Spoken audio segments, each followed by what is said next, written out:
is Michael Forrest. These are artifacts that he's dug out. They're not fake. They're actually real, frequency-wise, which is really cool. You want to just tell a little bit about Michael? What? Yeah, majority of these are from Tula Hidalgo, Mexico. There's a couple from Abuelos de Jalisco here. This guy, as you can see, the arts, and that might be why the time frames are different, because this area here, even though the stories are the same with these same type of deities and stuff, we definitely get different carbon dates and different age variances from each location. Wow, it's kind of weird. It pulls me into their intelligence, because that's what I crave, the intelligence. But this is like, whoa, this is really cool. It's kind of like a candy store for me, because they've actually created a physical representation of their intelligence. And the amount of love and detail the stories have on each one is really significant. You know, you learn from these pieces. I mean, I'll have some, and I'll look at it 2 months later after I get it, and be like, oh, I didn't notice that. Yeah. This guy's like the wisest. It's a whistle that you can play. It's a whistle? Yeah. And the eyes are the reeds. Wow, that's pretty cool. This one, though, does feel the wisest. So this is where, like I was talking in my talk, this is where they start to play around with, say, physical density. With aliens, they're wispy. They don't really have as much form or function the way humans do. This one, like I said, this is like where they started to understand, say, the concepts of, well, this is the origin of like our five senses. That's what it feels like. So this it's like getting tools.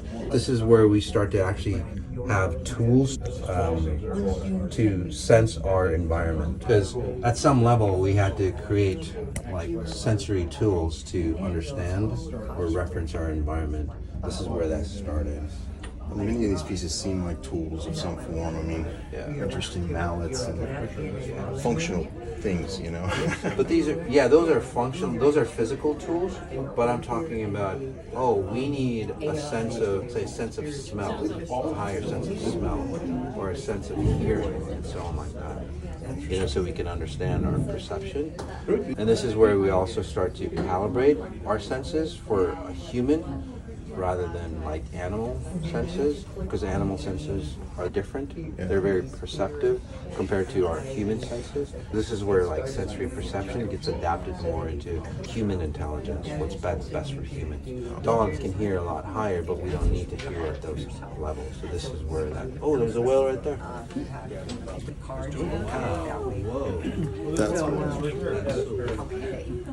It's cool that they came after your two talks. The only time I've seen them are after your talk.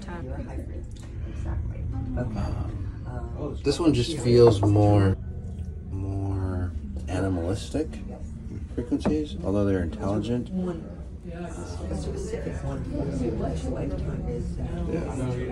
They don't have compassion. These, and this, and this is interesting too. This cross. These, they don't really have compassion like humans do. They're more animalistic, like carnal desires. Okay. Although highly intelligent, highly perceptive. So. Probably why we're an asset, because we can have the emotion and the feeling and the love and yeah. I think that's what they're This, there's a lot of pain in this century. Yeah, there's a lot of pain in this one. Where they went through a lot of suffering, basically. Do you have a feeling of what era? Yeah, is this pre-human era, I guess would be? Pre-human era. Okay. Much more than, I would say, the 13,000 years. Like, way back. Thousands?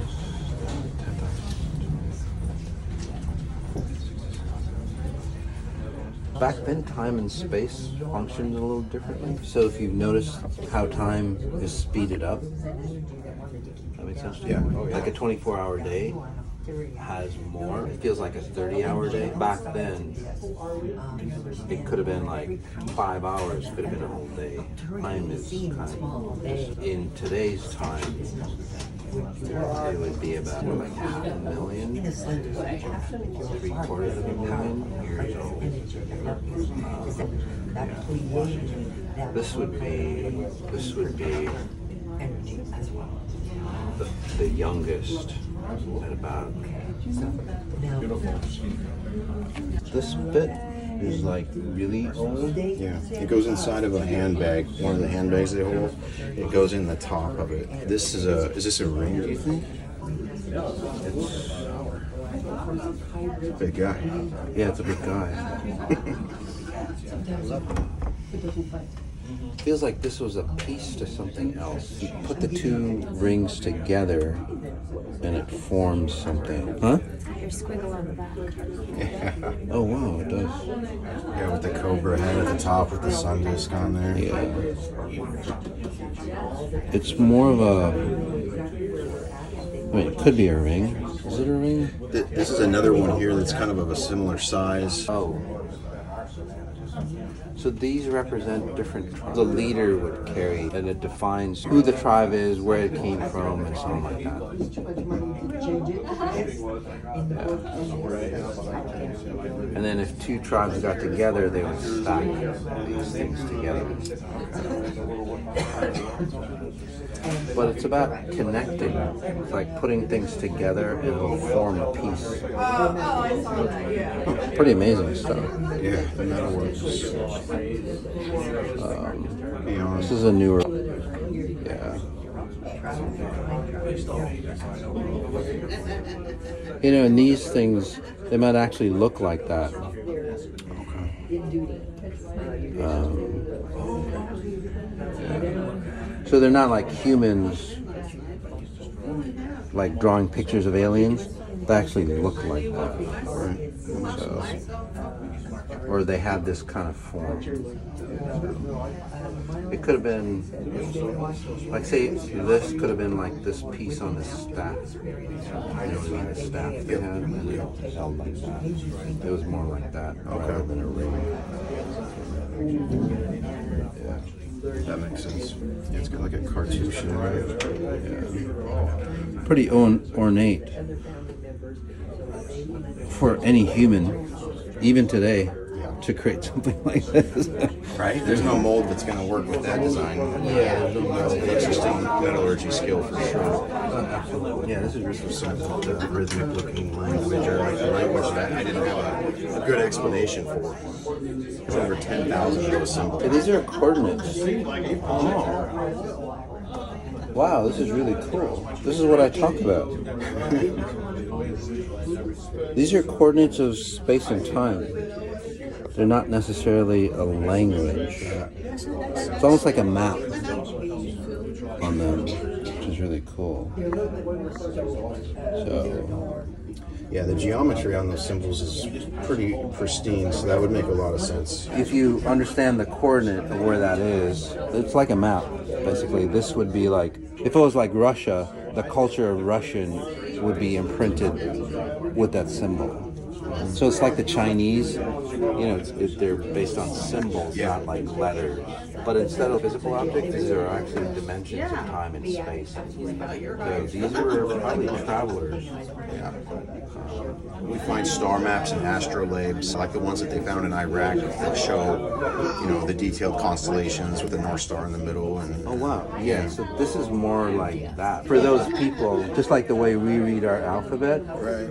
This would be, oh, that's galactic star, whatever, And it's not necessarily a planet, but it's like dimensions. These people, or these beings, they didn't travel planetary, they traveled through consciousness. It's a planetary system of consciousness. Okay. Not necessarily like planets or stars. more dimensional. Yeah.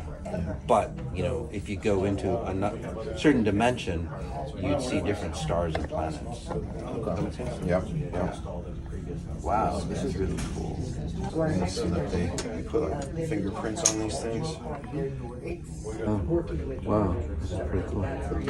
Yeah, this thing up here with him holding that, and it's I don't know really what to make of that. This seems more medicinal.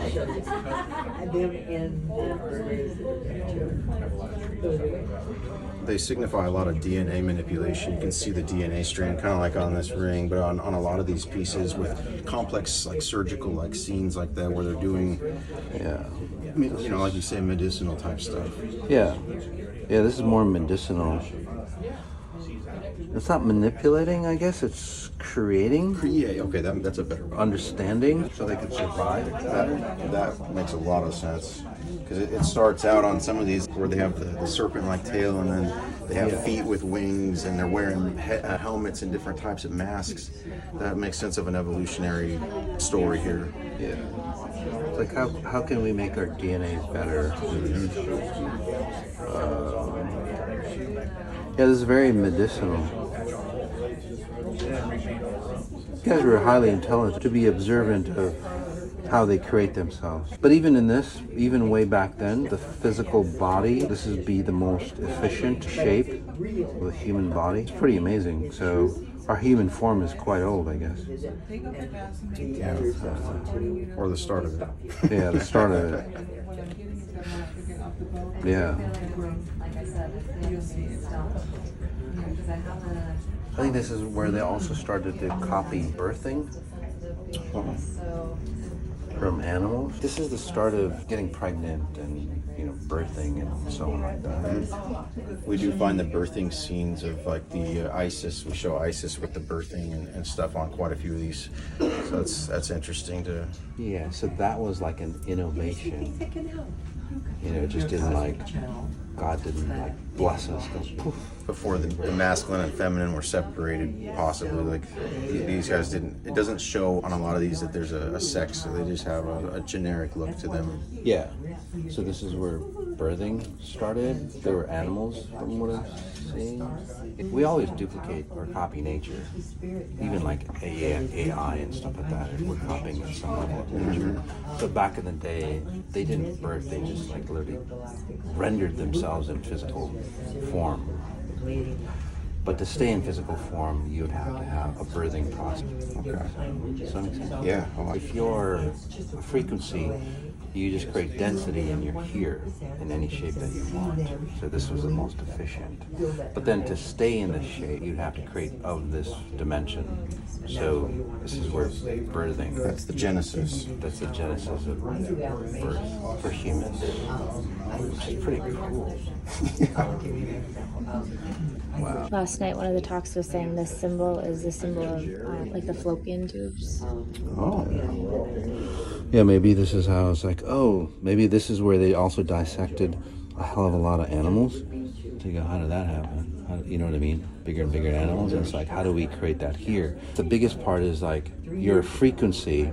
You don't have density, but you can say transmute yourself into a physical form. Making things in your image. Yeah, making things of your image. But then how do you create that image from, oh, well, animals do it this way, and they got ovaries, oh, they got this, they got that. You know, so they start to duplicate. Like, oh, that's how they did it. That's like, and then they start to incorporate that. So there's a lot of, I guess, mutilation. Not in a bad way, not in a destructive way, but mutilation. How does this shit work? Yeah. Basically. This is really cool. There's a lot of information here. Yeah. Some of the tablets are. Like amazing. Where did you find that one? That's Abuelos de Jalisco, Mexico. This is something that, you know, it shows the Anunnaki type beings with the tree of life, but it also has the pine cones fixed on there, and they're picking them off, which is something they're always holding. And there's actually one of the pine cones there. The pine cone represent pineal gland. Could. Yeah, it could. It feels like husbandry, agriculture, where they started farming. And well, husbandry or like animals. It's not just random animals. They raise concept of raising animals.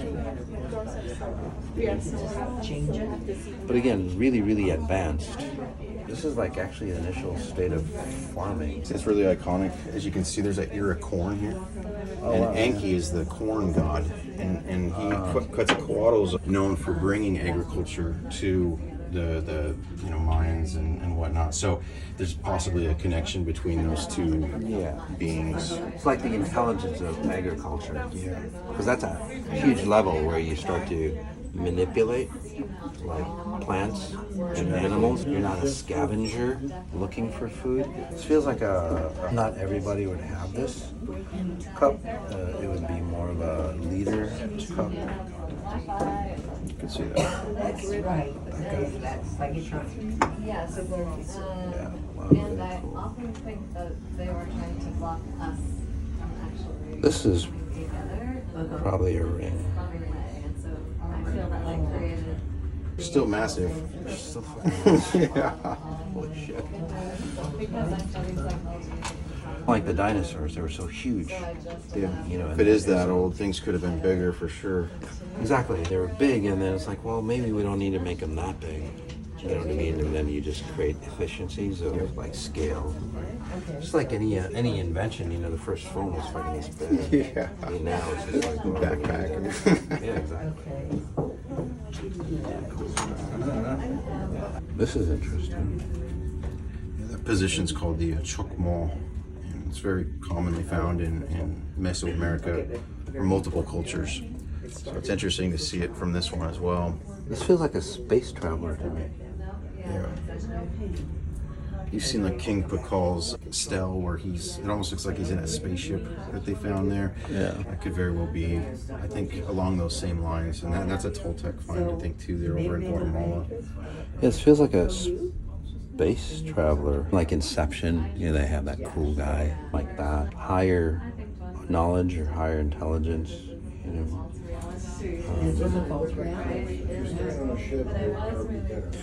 Yeah, this just feels like a coordinate that it's kind of cool.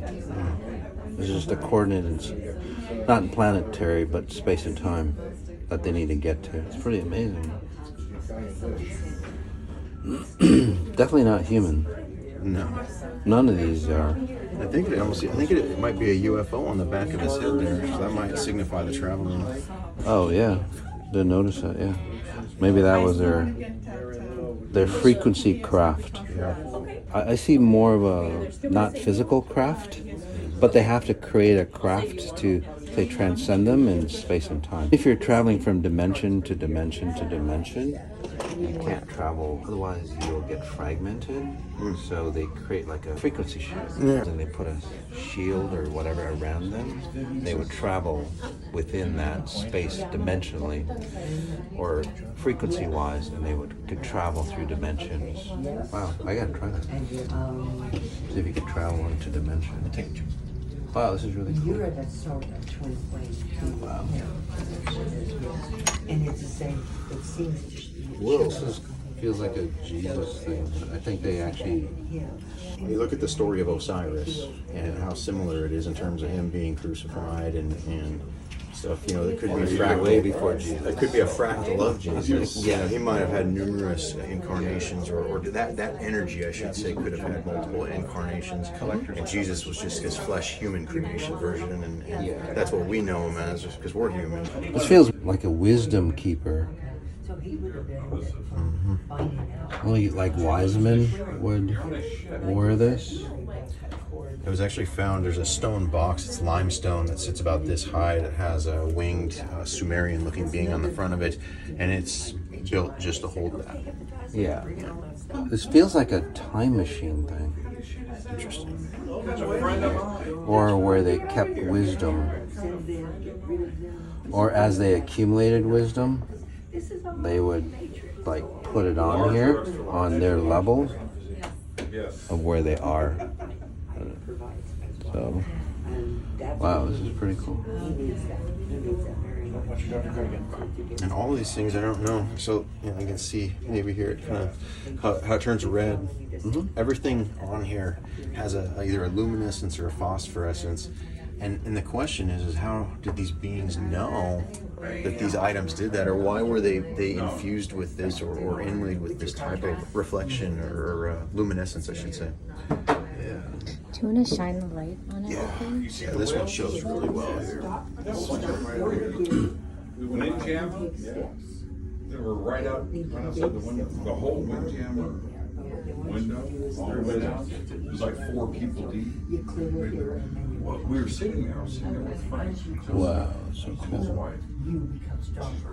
It's really great at night. You can, I mean, that whole thing, like the skull, just glowing green because the little light on the surface makes the whole thing inside glow. Yeah, Really cool mom. She had this pretty amazing. white hair. Can't quite catch the glow on the camera. It's a little bright, unfortunately. Well, it just looks more glowy in real life. Yeah. Yeah, the glow. Where does the glow come from? My only theory is that these look almost like angelic beings in the story of like the Anunnaki. They had a splendor or a glow about them when they'd enter a room. So maybe it had ultraviolet light upon it, and that's maybe. This is probably before the light bulb, so maybe they lit up these items just in their presence. Or, I don't know. It's really interesting. A lot of work to put that on there. If you didn't have light, like you said, they figured out ways to make things glow in the night for them to see better. But it is an artistic feature to have. Yeah.